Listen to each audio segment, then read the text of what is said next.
এটা হলো glass cup মাছ। এখানে পোনা উৎপাদন করা হচ্ছে। কি সুন্দর সেটা,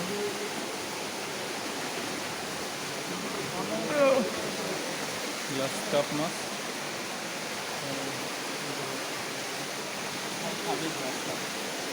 এটা হচ্ছে বিগ হেড মাছ। এটা এখানে যে ডিম, এগুলো ডিম।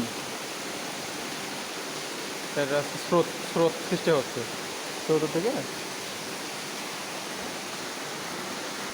এটা হচ্ছে মৃগেল মাছের পোনা উৎপন্ন করা হচ্ছে যশোর বিজ্ঞান ও প্রযুক্তি বিশ্ববিদ্যালয়ের মৎস্য হ্যাচারিতে। এই যে ছোটো ছোটো ডিমের যাচ্ছে যে ছাউ।